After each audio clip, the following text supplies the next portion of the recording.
Hello friends, welcome to back my YouTube channel. दोस्तों, जैसा कि आप सभी को पता है कि मैंने आज से कुछ दिन पहले इस यूट्यूब चैनल पे एक पोस्ट डाला था जिसमें लिखा था कि मैं अब इस चैनल पे क्लास 10th वाले जितने भी स्टूडेंट्स हैं उन सभी को उर्दू पढ़ाने वाला हूं। तो ये बात बिल्कुल सच है कि अब से मैं इस चैनल पर आप जितने भी क्लास 10th के उर्दू वाले स्टूडेंट हैं उन सभी को मैं उर्दू पढ़ाने वाला हूँ। लेकिन थोड़ा सा ताख़ीर हो गया, इसके लिए मैं माज़रत चाहता हूँ, क्योंकि मैंने सोचा था कि 1 जनवरी से ही स्टार्ट करूँगा, लेकिन घर पे थोड़ा सा तकनीकी समस्या के कारण मैं आप लोगों को 1 तारीख से क्लास स्टार्ट नहीं कर पाया। तो आप लोगों से मैं माज़रत चाहता हूँ और अब आप लोगों को घबराने की ज़रूरत नहीं है। आज से मैं स्टार्ट कर दिया हूँ आप लोगों को इस चैनल पे पढ़ाना।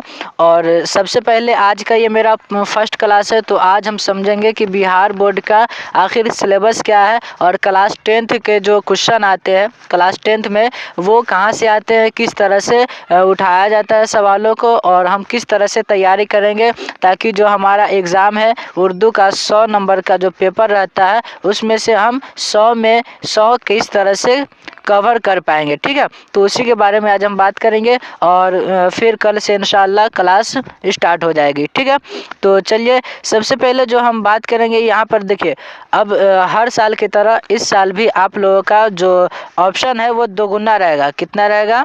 दोगुना रहेगा, यानी कि 100 मार्क्स की जगह 200 नंबर के 200 मार्क्स के सवाल रहेंगे, लेकिन आपको बनाना कितना है? 100 मार्क्स का ही बनाना है। और टाइम कितना रहेगा? 3 घंटा 15 मिनट का समय दिया जाएगा। ठीक है, और जो आपका जो क्वेश्चन आएगा वो 2 भागों में डिवाइड रहेगा। कितने भागों में? 2 भागों में, एक सेक्शन नंबर ए और सेक्शन नंबर बी में रहेगा। ठीक है, तो अब हम बात करेंगे कि आखिर सेक्शन नंबर ए में कैसे सवाल रहता है, कहाँ से सवाल रहता है, और सेक्शन नंबर बी में किस तरह से सवाल पूछे जाते हैं। ठीक है, तो सबसे पहले सेक्शन नंबर ए वाले जो ऑप्शन रहेगा उसमें आपको 100 क्वेश्चन रहेगा। कितना क्वेश्चन रहेगा? 100, जिसमें से आपको 85 क्वेश्चन बनाना है। 50 क्वेश्चन ऑब्जेक्टिव, प्रत्येक क्वेश्चन के लिए 1 नंबर दिया जाएगा और यहाँ से आपको 50 नंबर ही बनाना है। ठीक है, उसके बाद हम बात करेंगे कि ये जो 100 क्वेश्चन है ये कहाँ कहाँ से रहेगा, तो हम बाद में बताएंगे। सबसे पहले सिलेबस को समझ लेते हैं। ठीक है, उसके बाद सेक्शन नंबर बी को जो है, सेक्शन नंबर बी को 4 भागों में डिवाइड किया गया है। ठीक है, पहला में मजमून है। मजमून आपको 5 क्वेश्चन रहेगा, यानी कह देगा कि मंदरजा झेल किसी एक टॉपिक पे मजमून लिखे और वहाँ से आपको एक क्वेश्चन उठाना है और उसी पे मजमून लिखना है, उसके लिए आपको 10 नंबर मिलेगा। ठीक है, उसके बाद दूसरा नंबर में है, किसमें? दूसरा नंबर में आपको ख़त या दरख्वास्त लिखना रहेगा। अगर ख़त लिखेंगे तो दरख्वास्त नहीं, और दरख्वास्त लिखेंगे तो ख़त नहीं। ठीक है, यहाँ पे भी 2 सवाल रहेगा, आपको बनाना कितना है? 1, और उस एक क्वेश्चन के लिए आपको 5 नंबर मिलेगा। ओके, ठीक है, उसके बाद तीसरा नंबर पे है मुख्तसर सवालात, यानी 2 नंबरी सवालात। कितने? 2 नंबरी प्रश्न। ठीक है, उसमें आपको कितना क्वेश्चन रहेगा? 20 क्वेश्चन रहेगा, जिसमें से आपको 10 ही क्वेश्चन बनाना रहेगा और एक क्वेश्चन के लिए आपको 2 नंबर मिलेगा, यानी अगर 10 क्वेश्चन बनाते हैं तो आपको 20 नंबर मिल जाएगा। ठीक है, उसके बाद चौथा वाला सेक्शन यानी 4th नंबर पे आता है तवील सवालात, जिसे हम लोग दीर्घ उत्तरीय सवालात कहते हैं, यानी कि 5 नंबर वाले सवालात। 5 नंबर सवालात में से आपको 6 क्वेश्चन रहेंगे। ठीक है, 6 क्वेश्चन में से आपको बनाना कितना रहेगा? 3 क्वेश्चन बनाना रहेगा, जिसमें से आपको एक क्वेश्चन का 5 नंबर मिलेगा। टोटल कितना हो गया? 15 नंबर यहाँ से हो गया। तो जैसे ही गाइस आपने देखा 15 नंबर यहाँ से, ठीक है, 20 नंबर यहाँ से कितना हुआ? 35 नंबर हुआ। उसके बाद 5 नंबर आपको क्या लिखना रहता है? ख़त या दरख्वास्त लिखना रहता है। कितना हुआ? 40। और 10 नंबर में आपको मजमून पूछता है, कुल मिलाकर के 50, और 50 नंबर का आपको ऑब्जेक्टिव पूछेगा। टोटल हो गया कितना? 100। तो आप लोग 100 नंबर समझ गए किस तरह से सवाल रहता है। अब उसके बाद हम बताएंगे कि आखिर कौन सा सवाल कहाँ से पूछा जाता है। तो देखिए, सबसे पहले हम तवील सवालात की बात करें। तवील सवालात यानी दीर्घ उत्तरीय 5 नंबरी क्वेश्चन। तो यहाँ पर देखिए 3 क्वेश्चन रहेगा, यानी 6 क्वेश्चन रहेगा। कितना रहेगा? 6, जिसमें से आपको 3 क्वेश्चन बनाना रहता है। कितना बनाना रहता है? 3। तो हम इसकी बात करेंगे ना, तो देखिए आपको सबसे पहले क्या रहेगा, दो क्वेश्चन, एक क्वेश्चन रहेगा वाहिद से जमा यानी सिंगुलर प्लूरल, दूसरा क्वेश्चन रहेगा अजदाद यानी उल्टा, क्या रहेगा, उल्टा सुल्टा, या इसी में अगर उल्टा सुल्टा नहीं पूछेगा तो आपको जिन्स जाहिर करने के लिए पूछ देगा। ठीक है, तो इतना तो डिफिनिट है कि आपको यहाँ से सवाल रहेगा या तो अजदाद पूछेगा, ठीक है, या तो जिन्स जाहिर के लिए पूछेगा। इस तरह से सवाल रहेगा कि मंदरजा झेल अल्फाजों को जुमले में इस तरह से इस्तेमाल करें कि जिन्स जाहिर हो जाए। वो 5 आपको बनाना रहेगा, प्रत्येक क्वेश्चन के लिए, प्रत्येक अल्फाज के लिए 1 नंबर रहेगा। ठीक है, तो 10 नंबर 2 सवाल तो इस तरह से कवर कर लिए।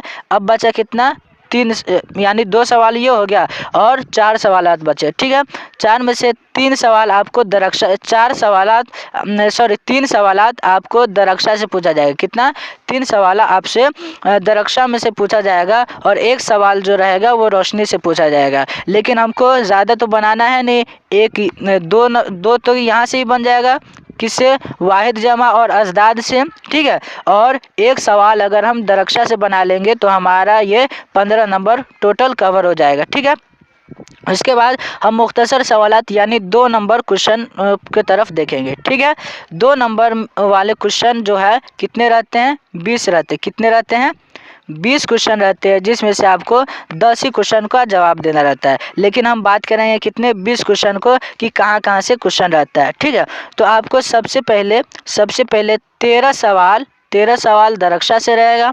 ठीक है, 5 या 6 सवाल आपसे पूछा जाएगा रोशनी की किताब से, और 1 या 2 सवाल आपको कहाँ से पूछा जाएगा, तो ग्रामर से, कवायद से पूछा जाएगा, यानी हम्द किसे कहते हैं, ये नात किसे कहते हैं। ठीक है, तो ये सवाल पूछा जाएगा। तो अगर आप दरक्षा को अच्छे तरीके से कंप्लीट कर लेते हैं और ग्रामर जो हम पढ़ाएंगे वो भी कंप्लीट कर लेते हैं तो ये भी आपका कवर हो जाएगा। इसमें भी आपको रोशनी की कोई ज़रूरत नहीं पड़ेगी। ठीक है, उसके बाद ख़त या दरख्वास्त के बारे में है। तो ख़त या दरख्वास्त आपको कोई भी निसाब में शामिल नहीं। यहाँ खतूत तो है आपके दरक्षा में दिया हुआ, तो आप उससे भी पढ़ करके ला सकते हैं, लेकिन आपको उसका पैटर्न किस तरह से ख़त लिखा जाता है वो आपको देखना होगा, वीडियो आपको पढ़ना होगा। ठीक है, तो इंशाल्लाह हम कोशिश करेंगे कि ख़त लिखना भी सिखाएंगे आप लोगों को। ठीक है, उसके बाद यहाँ से तो आपको 5 नंबर तो निकल ही जाएगा। 1 सवाल का जवाब देना रहता है, ख़त लिखना रखता है, या दरख्वास्त लिखिए या ख़त, आपको आपके ऊपर निर्भर करता है। ठीक है, उसके बाद 10 नंबर में मजमून लिखा जाता है, दिया जाता है, बोला जाता है कि या तो मुहर्रम पर या किसी भी टॉपिक को दे दिया जाएगा और आपको कहेगा कि मजमून लिखिए। 5 टॉपिक दिए जाते हैं, जिसमें से आपको एक टॉपिक पे मजमून लिखना रहता है और उसके लिए 10 नंबर मिलेगा। ठीक है, इतना समझ गए।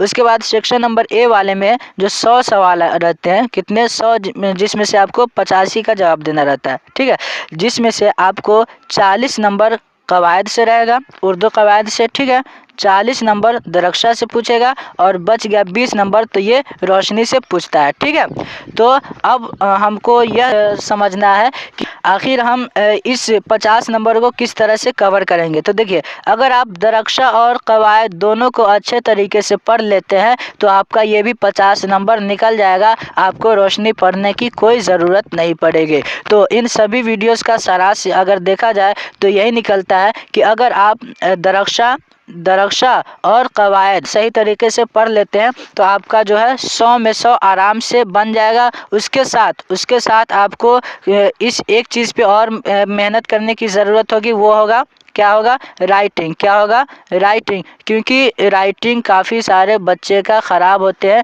जिसके कारण लिखते तो सही है लेकिन राइटिंग की वजह से भी नंबर बहुत ज़्यादा कटता है। तो आप लोगों को राइटिंग थोड़ा सुंदर बनाना है। ठीक है, और कॉपी किस तरह से लिखा जाता है वो इंशाल्लाह आपको अगर वीडियो हम नहीं प्रोवाइड करवा पाए तो आप यूट्यूब पर सर्च करके देख सकते हैं। ठीक है, उसके बाद आपको ग्रामर पे ध्यान देना है। ठीक है, क्योंकि आप जो ऑब्जेक्टिव सवाल बनाएंगे तो आपको ग्रामर उसमें बहुत हेल्प करेगा। ठीक है, उसके बाद आपको क्या करना है, जो दरक्षा हम पढ़ाएंगे, दरक्षा आपको उस तरह से उसको अच्छे तरीके से पढ़ना है। ठीक है। उसके अलावा आप लोग जो है प्रैक्टिस सेट जो 2010 या 11 से जो सवाल पूछे जा रहे हैं उन सभी को प्रैक्टिस करना है। क्या करना है?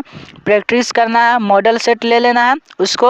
अब जब तैयारी कर लिए रहेंगे तो आपको बनाते जाना है। अगर आपको अच्छा बन रहा है तो ठीक है, नहीं तो और मेहनत की ज़रूरत पड़ेगी। तो गाइज बस आज के लिए बस इतना ही। आप लोगों को कैसा लगा हमारा वीडियो आप लोग कमेंट करके ज़रूर बताइएगा, और आप लोग अपने दोस्तों के साथ शेयर ज़रूर कीजिए ताकि वो लोग भी इस क्लास को ज्वाइन कर सके और अच्छे तरीके से अपने क्लास को पढ़ सके। ठीक है, तो चलिए फिर हम मिलते हैं नेक्स्ट क्लास में। तब तक के लिए खुदा हाफिज़।